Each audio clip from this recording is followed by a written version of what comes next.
this edition of CM Tools Masterclass, we're going to be using the BazilleCM synthesizer to create a polysynth patch which utilises the sequencer section in order to dictate the rhythm that we wish to play. The first thing we need to do is perform an initialize. Do this by going to the display which is at the top of the plugin window, click and come down to the word init for initialize. Part of this default means that we also have the delay line in play.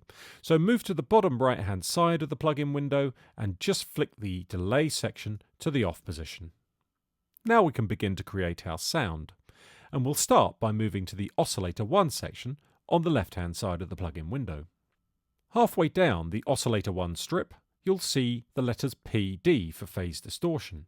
In that section, just below the potentiometer, which has got PD written next to it, you'll see the word SAW. We're going to change that to a square wave, and we're going to leave the dialog box below it set to same. We then need to adjust the phase distortion pot to a value of 100, which means it's turned all the way up to the top. Just as a little reminder, anytime you make an alteration to a value of a pot, you'll see the value represented at the top in the display. Now locate the volume pot, which you'll find at the bottom of the oscillator 1 section. Click and hold on that pot and set it to a value of 42. We also need to disconnect the output of the oscillator from the main output and plug it directly into the filter. So move to the output 1 section, grab hold of the end of the cable and reassign it to the filter section right in the center.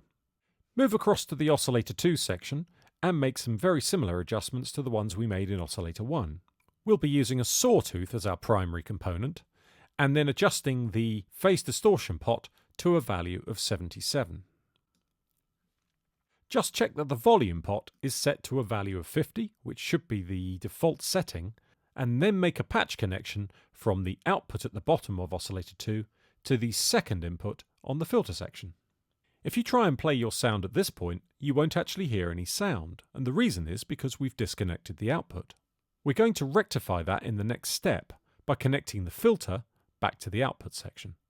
Move to the filter section, and we're going to use the type of filter which is described as low pass 6.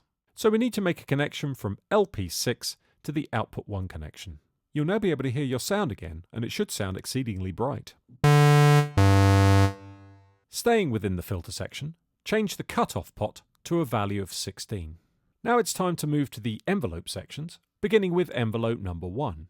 As the sequencer is going to be triggering the envelopes, we need to move to the trigger section within envelope 1 and select Mod Sequence 1. We can then make some adjustments to the ADSR settings themselves. So set the attack phase to 1, the decay phase to 32, the sustain phase to 0, and the release phase to 24. Now move across to envelope 2, where we're going to make some very similar settings. First of all, go to the trigger drop-down and select Mod Sequence 1 again. And then the ADSR settings will be very similar but slightly different. We set the attack phase to a value of 10, the decay phase to a value of 34, sustain phase set to 0, and the release phase set to 33.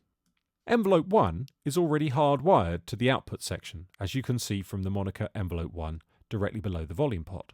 Envelope 2, on the other hand, is going to be controlling the cutoff control of the filter section.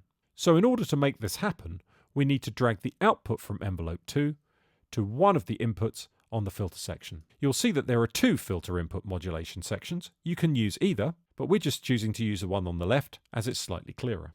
Once connected, set the modulation pot to a value of 100. You'll notice that if you try and play the keyboard now, you can't hear any sound.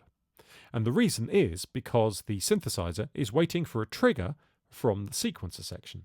Each of the 16 faders will actually act as a gate for the envelope. Hence, if we turn up fader number 1 and play a note on the keyboard, we hear a trigger followed by 15 steps of silence. It's also worth noting that you don't have to push the fader all the way up to the top. We're just choosing to do so to make it a little bit clearer. You can assign whichever rhythm you would like, but we're going to suggest that you turn up faders 1, 3, 5, and 8, and then when you play a note, you will see that rhythm played out. It's also worth checking that within the sequencer section, you have a trigger option. If it's set to free, it's a free-flowing affair. If you set it to sync, it will synchronize perfectly with your DAW, but we're choosing to use gate. The advantage with this setting is that every time you play a note, the sequencer starts from the beginning. This means you can create some really interesting polyrhythmic patterns.